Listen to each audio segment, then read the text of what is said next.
Bonjour chers frères et sœurs qui aimez Dieu de tout votre cœur, qui avez confiance en Jésus-Christ. Alors, cette vidéo, je l'intitule « L'eau dans la spiritualité ». L'eau dans la spiritualité. En hébreu, l'eau est appelée Maïm. En hébreu, l'eau est appelée Maïm. Alors, de tout temps, les hommes ont compris que l'eau est absolument nécessaire pour leur vie. Ils boivent de l'eau, ils se lavent avec, ils lavent leurs habits avec. Donc, l'eau leur permet de vivre dans une certaine hygiène, une propreté. Évidemment, quelquefois, quand l'eau est souillée, ça peut causer des maladies. Les maladies de type hydrique. Voilà, ça, c'est à cet autre aspect-là. Mais ce n'est pas de ça que je veux parler. Je parle de l'eau dans la spiritualité. Voilà, l'eau dans la spiritualité. Beaucoup de peuples, au plan traditionnel, usaient aussi de l'eau comme moyen pour purifier les âmes. Par exemple, les hindous, quand ils se lavent dans les eaux du Gange, ils sont convaincus que les eaux du Gange là purifient leur âme. Purifient leur âme. Bien que même on a constaté que vraiment le taux de pollution dans le Gange est assez élevé, mais ils s'en moquent. Hein? Ils tiennent absolument au fait que l'eau du Gange purifie leur âme. Vous comprenez? Et puis, il n'y a pas que. Beaucoup de peuples, traditionnellement en Afrique et ailleurs, utilisaient l'eau pour se purifier au plan aussi spirituel. Pas seulement au plan physique, mais aussi au plan spirituel.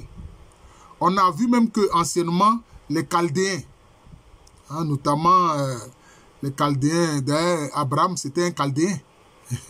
Au départ, on l'appelait Ben Terah, hein, le fils de Terah, dans ces zones de Chaldée-là. Souvent même, l'eau était utilisée comme élément de justice. Hein, si quelqu'un est accusé, hein, quelquefois, on le balance dans le Tigre. Parce que les deux grands fleuves là-bas, c'était le Tigre et l'Euphrate. Soit on le balance dans le Tigre, soit on le balance dans l'Euphrate. Pour voir. Mais qu'est-ce qu'on fait? On l'attache. Vous voyez? Et s'il survit, on se dit, ah, donc, il était innocent. Bon. Donc, c'est le rapport de l'homme avec l'eau au plan spirituel. Bon, c'était comme ça. Mais en Afrique, beaucoup de peuples se disaient qu'il y a des esprits dans l'eau. Hein? Il y a les esprits dans l'eau. Que en français, on a appelé les ondines, hein, etc. Et que, quelquefois, en Côte d'Ivoire, ici, les gens appellent les mami wata. C'est-à-dire les mami wata. Wata, c'est-à-dire water comme en anglais. Voilà. C'est-à-dire mami wata, c'est-à-dire maman de l'eau. Vous voyez. Mais ce sont des ondines. Voilà, ce sont des ondines. Voilà. Donc, tout ça, c'est au plan spirituel. Et les gens faisaient appel donc à ces esprits de l'eau-là. Pour différentes raisons d'ailleurs. Voilà. Je peux dire que ça, c'est le côté premier des rapports avec l'eau. Mais on l'a vu. Quand le peuple hébreu a passé la mer Rouge à pied sec, et puis aussi, ils ont passé le Jourdain à pied sec. Pour eux, c'était un élément important qui montre la puissance de Yahvé Dieu sur l'élément eau. Sur l'élément eau. Vous voyez. Or, on voit que l'eau aussi a une certaine force, a une certaine puissance. Quand Jésus dort dans la barque, hein, et qu'il y a comme un déchaînement des eaux, et que Jésus calme l'eau, parce que c'est comme si le vent est venu lever les vagues, et que Jésus a dit « silence ». Alors ils se sont dit « mais qui est celui-là qui donne même des ordres à l'eau et au vent ?» Vous voyez. Voilà. Donc, il y a cet aspect-là de l'importance de l'eau. Alors, l'eau, il y a l'eau de surface, il y a les océans, il y a les mers, il y a les lacs, il y a les fleuves, il y a les rivières. Et puis, il y a l'eau de pluie. Il y a l'eau de pluie. D'ailleurs, les Akans donnaient un cachet particulier à l'eau de pluie qui s'appelle Nyangunzwe. Les Agnans appellent cela Nyangunzwe. Dans Nyan, vous avez la racine du nom Dieu. Nyamien. Nyamé. Nyamien. Vous voyez. Parce que ça vient du ciel. C'est de l'eau qui vient du ciel. D'ailleurs, anciennement, les ancêtres Akans utilisaient l'eau de pluie pour faire des libations. Tout comme aussi ils utilisaient l'eau de pluie. L'eau de pluie. Regardez, par exemple, on voit quand Jésus s'assoit au bord du puits de Jacob qui a été creusé par l'ancêtre Jacob. L'ancêtre des 12 tribus d'Israël. Et que cette Samaritaine vient. Vous voyez. Mais ces Samaritains-là, ils vénéraient l'eau de l'ancêtre Jacob. Ils vénéraient ça, j'ai failli dire Jacob, mais c'est comme ça que cela se dit en hébreu. Vous voyez.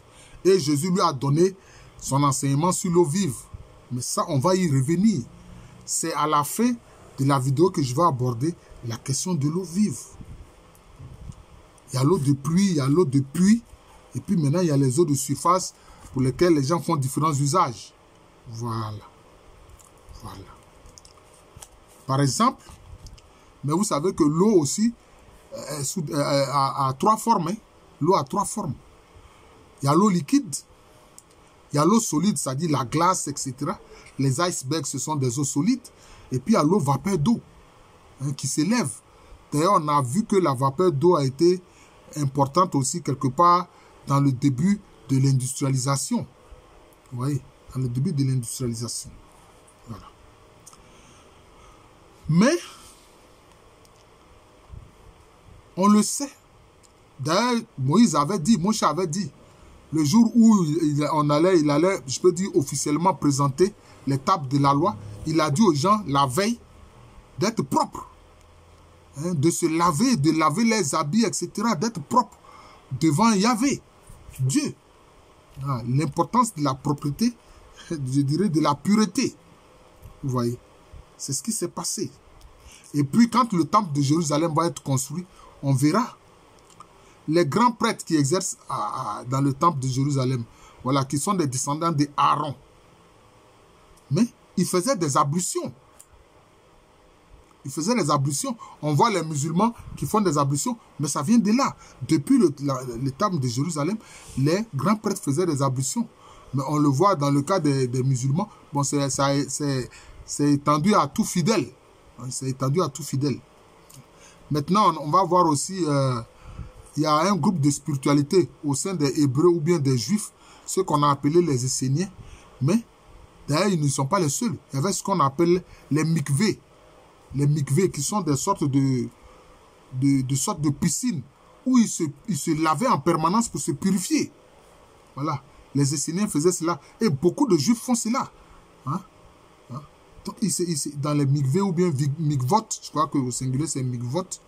Je ne sais pas si c'est le plus rare que mikvot, mais en tout cas, dans ces mikvot ou bien ces mikvés-là, ils se purifiaient. Pour eux, ça purifiait quoi? Ça purifiait leur intérieur. C'est vrai, ça lave leur corps, mais ça purifie aussi leur intérieur. Vous voyez? Donc c'est comme ça, la question de l'eau, la spiritualité de l'eau. Bon, il faut dire que nous, nos ancêtres africains, par rapport aux esprits qui étaient dans l'eau, bon, cela faisait l'objet de vénération.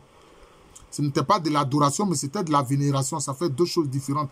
Ils n'ont jamais considéré ces esprits qui étaient dans l'océan, dans les lacs, dans les marigots, dans les fleuves, dans les rivières, comme des dieux. Jamais. Parce que le Créateur a un nom distinct. Voilà. Et ces créatures aussi qui sont dans l'eau, enfin, oui, ce sont des créatures spirituelles qui sont dans l'eau. Bon, voilà, il y en a tellement beaucoup. Parce que les Akans considèrent que partout où il y a de l'eau, il y a des esprits à l'intérieur de ces eaux-là. Je ne vais pas dire les noms ici, ce n'est pas ça qui est important. Voilà, vous les connaissez. D'ailleurs, quelquefois, ces noms sont utilisés pour donner à des personnes. Voilà, c'est donné à des personnes. C'est comme ça. Tano, Bandama, etc. Bon, c'est comme ça. Voilà. Voilà. Bon.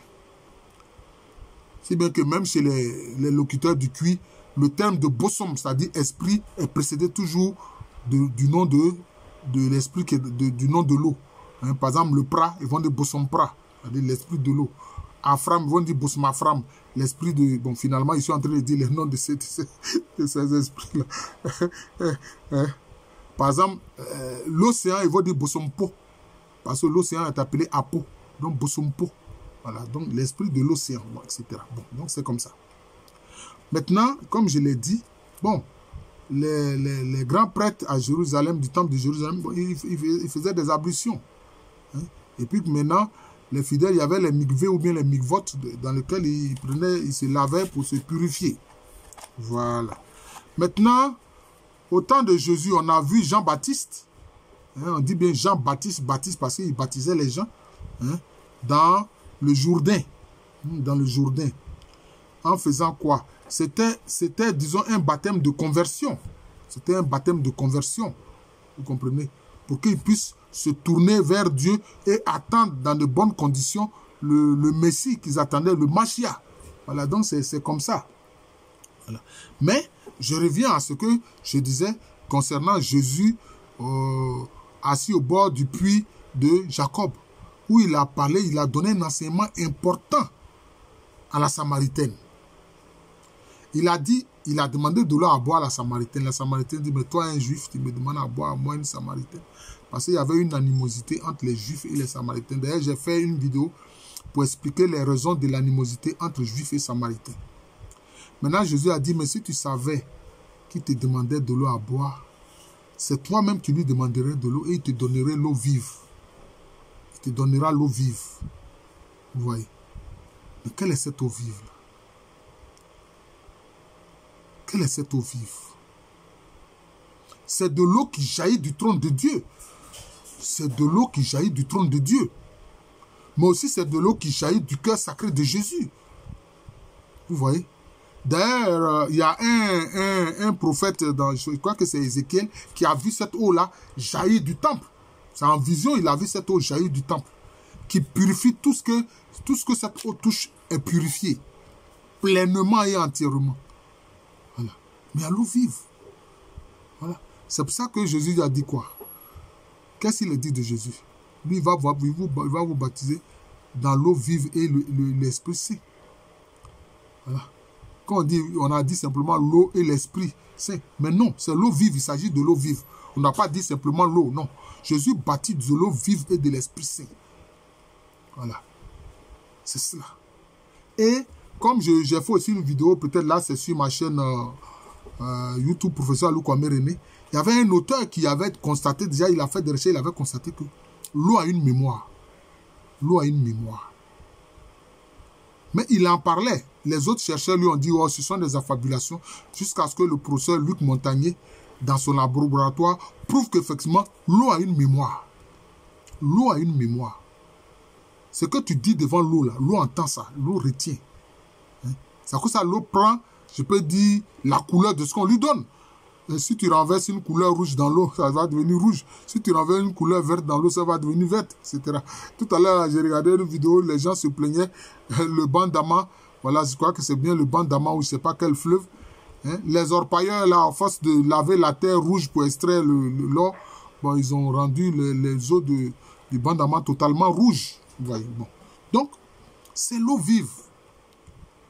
C'est-à-dire que c'est l'eau dans sa conception première par Dieu. C'est ça l'eau vive.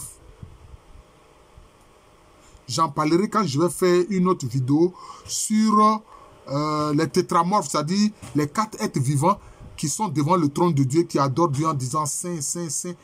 Ils disent seulement Saint, Saint, Saint, Saint, le Seigneur, Saint, Saint, Saint, le Seigneur. C'est ça leur adoration. Ils disent ça en permanence. Ça ne s'arrête pas en permanence, ils disent ça. Bon, je vais revenir aussi sur ça. Bon. Donc, c'est l'eau vive. C'est pour ça que Jésus-Christ a dit quoi? Il dit, celui qui croit en moi, des eaux vives s'échapperont de son sein, s'écouleront de son sein et deviendront puissants comme un fleuve. L'eau vive. C'est ça la vraie eau. C'est ça l'eau de la spiritualité la plus élevée. Et non pas seulement l'eau des mikveh, ou bien les ablutions, ou bien l'eau de purification que nos parents faisaient dans les rivières, les fleuves, avant de faire des sacrifices. Voilà. L'eau vive. Voilà. Ça, c'est l'eau même qui jaillit même du Sacré-Cœur de Jésus. Voilà. C'est de l'eau qui purifie totalement les âmes. Voilà. Et qui les justifie devant le trône de Dieu, devant le trône de justice de Dieu. Voilà. Donc, c'est cela. Mais, anciennement, bon, c'est pour ça que c'est une très bonne chose que l'Église fasse le baptême par aspersion. Pourquoi? Parce que sur cette eau-là, on prie. Le prêtre prie et il invoque le Saint-Esprit sur cette eau. Et l'eau entend, comme je dis, l'eau a une mémoire. Vous voyez? Si le Saint-Esprit est invoqué sur cette eau qui va être utilisée pour le baptême des gens, c'est fondamental, c'est très important. Voilà. D'ailleurs, j'ai fait une vidéo, il ne faut pas confondre le baptême de Jean-Baptiste avec le baptême de Jésus. Ce n'est pas la même chose. Il y a le baptême de Jean-Baptiste et puis il y a le baptême de Jésus. J'ai fait une vidéo là-dessus. Voilà. Vous pouvez aussi regarder cette vidéo. Le baptême de Jean-Baptiste et le baptême de Jésus. Voilà, ce n'est pas la même chose. Donc, c'est cela. Mais autre chose aussi importante. Anciennement, à l'entrée de chaque porte de chaque église, de toute église catholique, il y avait de l'eau bénite. Il y avait de l'eau bénite. On appelle ça, je crois, on appelle ça l'eau bénite. Ouais, c'est ça. C'est pas l'eau bénie, mais c'est l'eau bénite. Hein? Et puis, chaque fidèle qui allait entrer dans l'église touchait un peu de cette eau du doigt et puis se signait en faisant au nom du Père et du Fils et du Saint-Esprit. C'était une eau sur laquelle le Saint-Esprit avait été invoqué. C'était important. Mais aujourd'hui, je constate que cela a été abandonné. Pourquoi? Parce que peut-être on craint des contaminations. On se dit, bon, quelqu'un qui peut venir, peut-être qu'il a la variole, ou bien peut-être qu'il a, je ne sais pas moi, une maladie contagieuse, et puis on ne le fait plus.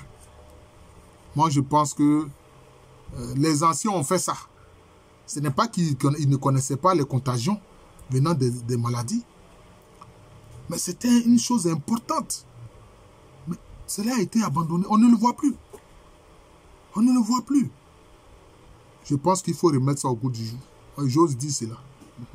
Parce que quand même, moi aussi, je suis un disciple de Jésus. Voilà. C'est vrai, je n'ai aucune autorité dans l'église, mais je suis quand même un disciple de Jésus. Voilà. Pourquoi est-ce qu'on ne prierait pas en même temps dessus pour demander à ce que cette eau bénite-là ne soit pas susceptible de contaminer des gens quand quelqu'un qui est malade est venu toucher cette eau-là? Mais parce que cette eau faisait beaucoup de bien aux chrétiens. Quand tu vas entrer, que tu te signes avec l'eau bénite, mais c'est important. C'est important. D'ailleurs, les prêtres exorcistes qui font de l'exorcisme, ils le disent. Quand quelqu'un est possédé par un esprit mauvais, mais quand on met de l'eau bénite sur son corps, on entend pratiquement les hurlements de l'esprit mauvais qui est en lui. Parce que ça devient comme de l'eau qui le brûle. Voilà. Vous voyez. Bon, je suis le frère Jean de l'amour de Jésus. C'est mon nom spirituel. Et à l'état civil, je suis le professeur Alou Kwame René. Bon, j'ai fait des vidéos pour vous. Ce sont des vidéos d'enseignement que le Seigneur m'inspire. Aujourd'hui, j'en suis j'approche près de 800 vidéos d'enseignement. Près de 800 vidéos d'enseignement. Je crois que j'en suis à peut-être 700 et quelques. En tout cas, j'approche les 800. Voilà. Prenez connaissance de toutes ces vidéos d'enseignement qui sont conformes à la doctrine de l'Église. Voilà. C'est aussi mon métier, celui d'enseignant, qui me pousse à faire cela. Voilà. Je peux dire que c'est un peu ce que le Seigneur me demande de faire dans l'église. Voilà. Partagez ces vidéos-là et amenez les gens à s'abonner à cette chaîne YouTube de moi. Jean de l'amour de Jésus. C'est séparé. Jean de l'amour de Jésus. Voilà. Jean, J-E-A-U, D-E, de l'amour de Jésus. Voilà. À l'état civil, je suis le professeur Alou Kwame René. Je vous souhaite une très bonne journée et un très bon week-end. Nous célébrons très bientôt, demain, la Pentecôte. Voilà. Que le Seigneur fasse que nous soyons remplis de l'Esprit Saint, nous qui l'avons déjà reçu, et que ceux qui ne l'ont pas encore reçu, que le Seigneur répande le Saint-Esprit sur eux. Merci encore et bonne journée à tous.